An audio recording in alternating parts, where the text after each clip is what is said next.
Hello and welcome to Inspiration with Abosede, aka Iwa. I am Abosede Aro. How are you doing? How is your family? How is everything around you? How is everything God has given to you? How are you coping? I hope it's getting better. It will get better because I believe the Most High God, the makers of the end of the head, the maker of the hands of the earth and the heaven and the earth, will provide and protect you. It will heal and deliver. It will save and make stronger. God will keep us in this time of infirmity. It will protect us and guide us and not let any affliction to come upon us. And our land it will heal in the mighty name of Jesus. I bring to you a wonderful topic today that I title The Minister's Mantle. The Minister's Mantle. If you look at the book of Matthew chapter 8 from verse 19 to 20, there was a scribe that told Jesus that I will follow you, Master, anywhere that you are going. And do you know what Jesus said to him? Jesus said, the foxes have holes and the birds of the air have nests, but the Son of Man had not where to lay his head. How can you think that the Son of God, the maker of the heaven and the earth, does not have a place to lay his head? It's because that is not the plan that God had for him. That is not the reason the maker of the whole world put down for him. He did not create him so that he will go here and there making estates unto his name, buying mansions, buying cars, buying things of the world and keeping them and making them his treasure. No, he did not create him for that. God made Jesus, the Son of God, to come to the world to do a different assignment, to do the work, not to be looking for wealth or riches in his own name. So that is why Jesus said there that the Son of Man does not have a place to lay his head. Why did Jesus say this here? Because he knew that his assignment was greater than looking at the things of the world or looking for the treasures of this world. So he was minded by the purpose of God for his life. He knew the reason he was here. So when you see a minister of God, you wonder, why is this one not booming in wealth? Why is he not booming in riches, diamond and gold? Why does he not have silver in his name? Why is it that he doesn't have estate at his command? It is because the work that God placed on his life is more than is more than fish and meat, is more than water and milk. It is more than what humans are looking for here and there. When God has called his minister and placed his mantle upon them, there is a reason he has called them. He has not called them to be looking for fish and meat everywhere. He has not called them to be opening businesses so that they can make billions or zillions. If God calls a man of God and he still puts on them, businesses, then it's fine. But when God gives his minister the mantle of soul worship, of complete dedication to his vineyard, then it's a different case. It was just like he did with Jesus when he treaded the earth, when he walked on this earth. When Jesus came, he did not have businesses he was attending to apart from the business of his father. So when you see a man of God attending to the business of his father, of his maker alone solely, and he doesn't have anything else doing, you should not be wondering and be criticizing or be looking down on him or be saying, yes, can't they work? They are too dirty, they are too lazy. No, that is not your office. That is not why God has put you in that position. That is not why he has created you and make you to be minded of with those things that you're minded of. So when you see them, you should assist. You should help the one that the Father has given the mantle to do his work. He has called them not because they too cannot walk, but he placed the calling upon their life. And if they do not hit that calling, they can be miserable. God can turn them to nothing, and he can even remove their life from this earth. So when you see a child of God, it's not because they came to the world to be miserable, but because God called them that they should dedicate their whole being, their whole breast, their whole life into working for him. They should be dedicated and focused into the worship and the service of God. So when you see a man of God that does not have anything, you don't need to be looking and waiting for them until they come to meet you, until they come and say, oh, please, mommy, give us 5,000. Oh, can you donate 100 naira? No, they are workers in the hands of God. They have the mantle of a minister, and that which they carry, they cannot use it to be selling pure water on the street. They cannot use it to be looking for connections everywhere, because there is a reason God has kept them.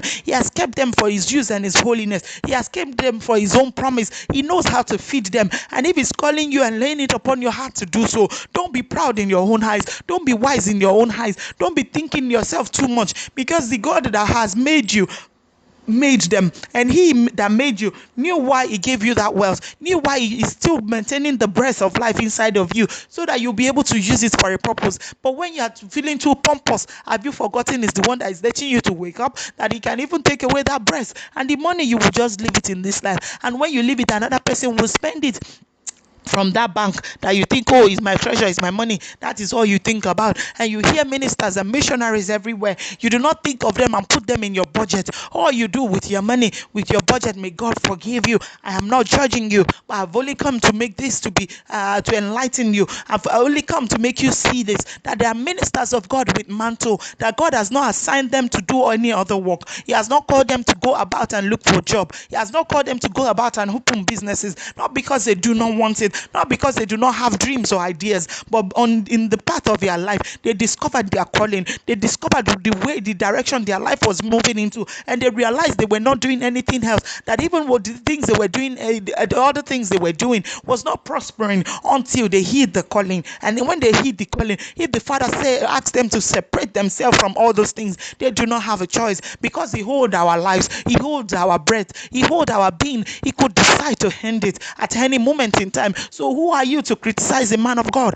Who are you to place an embargo on the things that the Most High God needs for His children? Who are you to determine? Who are you to decide? Don't you know that we are just little things in His hands? We are just sand in His hand. So when He has given you the grace to make it wealth, and He has not called you to work in His office permanently without working, and you know you are going to office, you have things that you can provide, you have the ways that you can meet a man of God need, genuine men of God, go to them and help them. Missionaries are everywhere, they are all around you. I'm even one of them, and you can reach out your hand of help them. God will not come down physically to come and give them the means for them to run the mission He has given into their hands. Don't look down on them. Do your own part, do your own bit, lay it upon yourself to help the ministers of God to remove the burden upon their heart, to remove the load upon their heads, because they have children, they have needs. All the flyers, everything they do, the running of the church, the running of even the hair program I'm doing right now, it costs money. So nobody will come and follow you and be running after you to give them money. God do not put us to shame. He's the one that has done it. He will even raise stones to become bread if He should want that for His children to survive. But you are alive. Why should God raise stone in your stead? Why should God raise stone or send a bed when you are still breathing, when you are still living? Don't harden your heart. Don't see yourself too much. The money that you have, the health that you have to spend it, the breath that you have in your nostrils to be alive, it is God that gave it to you. And you know He has called some other people that He's using for His glory. He's using them to speak to you every day, to pray for you and to give you healing. Not because they don't know how to look for a job in offices, not because they don't know how to open a big store and begin to manage, but because God has called them, just like the way He sent His Son Jesus, and He professed that He doesn't have a place to lay His head. There are men of God out there who do not have the way they will even survive the next day, but they will not write it on the newspaper, they will not raise alarm, because people are ready, they are so ready to put other people to shame. But the men of God around you, they are truly in need. I am a child of God doing the work of the gospel of Jesus Christ. I need sponsorship also. My number is 08027571367, 08027571367. You can call Inspiration with Abosede, that is Iwa. I do it here every Saturday. This is a work of God that you can use your money to do, and God will bless you. It is not me that will insist that He should bless you. He knows that you are helping Him, so He will bless you by all means. He will not let any harm come to you. He will not let any evil take you, because He knows what you are doing for Him. And He said in His word that if you should give a cup of water to the littlest one in the kingdom, that you've done it for me. So if you do it for Jesus, He will return the favor to you. So don't wait until a man of God is begging you or being on your neck that He should bless them.